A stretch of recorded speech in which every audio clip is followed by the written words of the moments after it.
రావడానికి ఏ మంత్రం జపించాలంటారు? ఉద్యోగం రావడానికి ఓం శ్రీ రాజమాతంగ్యై నమః అనేటువంటి మంత్రాన్ని 1,00,000కి పైగా, మామూలుగా ఏం చెప్తారు, అక్షర లక్షలు చేయాలని. కనీసం 1,00,000 జపమైనా చేయండి. 1,00,000 వచ్చేసరికి పని కాకపోతే పని అయ్యే వరకు కూడా ఈ మంత్రాన్ని జపిస్తూ ఉంటే చాలా మంచిది. అంటే ఏ సమయంలో జపిస్తే బాగుంటుందంటారు? ఎవరైనా సరే ఏ సమయంలో జపించాలి? తెల్లవారుజామున లేచి స్నానం చేసి అమ్మవారికి దీపారాధన చేసి అక్కడ కూర్చుని కనీసం ఒక 1108 అయినా చేసి ఆ తర్వాత అహర్నిశలు అంటే దినమంతా కూడా మనసులో ఈ మంత్రాన్ని మననం చేస్తూ ఉండాలి. మామూలుగా కొత్త సంవత్సరం వచ్చిందంటే రాశి ఫలాలు మనం కొత్త సంవత్సరం చాలా మంది చూసుకుంటూ ఉంటారు.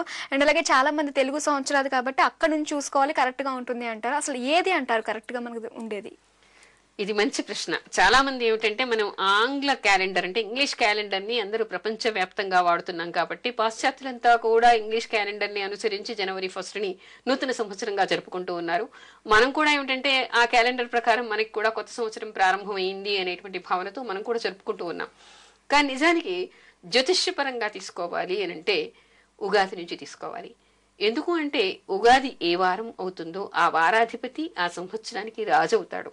ఆ విధంగా అంటే ఆరుద్ర ప్రవేశాన్ని బట్టి, తిథిని బట్టి, నక్షత్రాన్ని బట్టి ఇలా మనకి నవగ్రహాల్లో నవనాయకుల్ని ఎంచుకోవడం జరుగుతుంది. నవనాయకుల్ని ఎంచుకున్న తర్వాత ఏమిటి, ఆ నవనాయకులకు దేనికి వాళ్ళు అధిపతులు అవుతారో దాన్ని బట్టి ఆ సంవత్సర ఫలితాలన్నీ కూడా ఆధారపడి ఉంటాయి. రాజకీయంగా కానీ, ఆర్థికంగా కానీ, వర్షాలు కానీ, పంటలు కానీ, ధరలు కానీ, తర్వాత దేశ పరిస్థితులు కానీ, దేశంలో ప్రజలకు ఉండేటువంటి క్షేమం కానీ, ఇవన్నీ కూడా దాని మీద ఆధారపడి ఉంటాయి. అంటే ఏమిటి, మరి ధరలు పెరుగుతాయి, వర్షాలు పడతాయా లేదా, పంటలు పండుతాయా లేదా, గ్రహస్థితి ఎలా ఉంది అని చూసుకోవాలి అని అంటే మనం ఏం చేయాలి? తెలుగు సంవత్సరం వరకు ఆగాల్సిందే. తెలుగు సంవత్సరం నుంచి చూసుకుంటేనే సరైన నిర్ణయాలు మనం తీసుకోగలుగుతాం. ముఖ్యంగా జ్యోతిష్యపరంగా లేదు, రాశి ఫలితాలు చూసుకోవాలి అంటే మందగ్రహాలను అనుసరించి ఎప్పుడైనా మనం చెప్పుకోవచ్చు. ఓకే అమ్మ, ఒక కాలర్ లైన్ లో ఉన్నారు, సువర్ణ. హలో హలో సువర్ణ గారు, నమస్కారం అండి.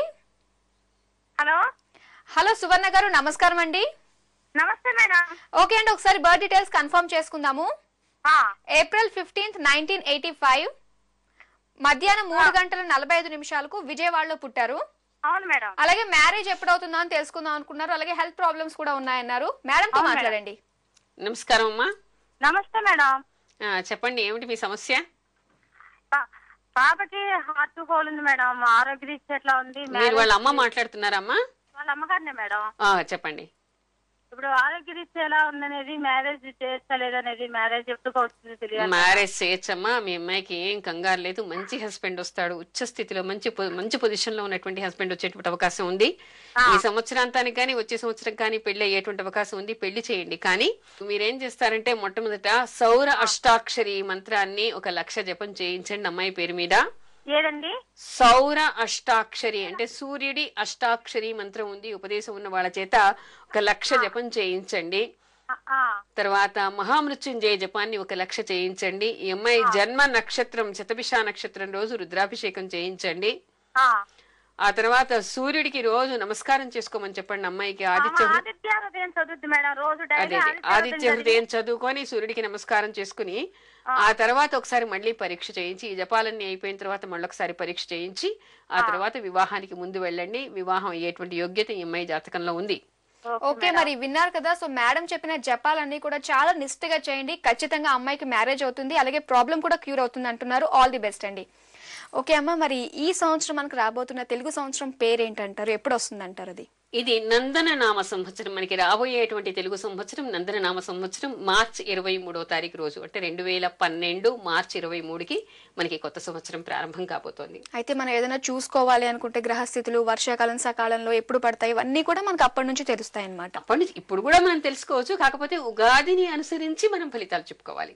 ఓకే అమ్మ, ఇంక ఇవాళకి మనకి టైం కూడా అయిపోయింది. 2011లో లాస్ట్ ఎపిసోడ్ మందిది. అవును, టైం కూడా అయిపోయింది. ఇంకా అయితే మనం 2012లో మనం రేపే అడుగు పెడుతున్నాం.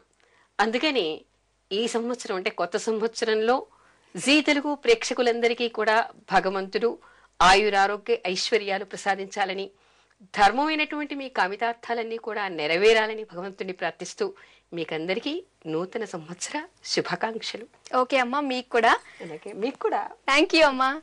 మరి చూసారు కదండి ఇవాల్టి శుభమస్తు కార్యక్రమం. ఇక మనం వచ్చే వారం మరిన్ని ఆసక్తికరమైన విషయాలతో మళ్ళీ కలుద్దాం. మరి జీ తెలుగు ప్రేక్షకులందరికీ కూడా నూతన సంవత్సర శుభాకాంక్షలు తెలియజేస్తూ సెలవు.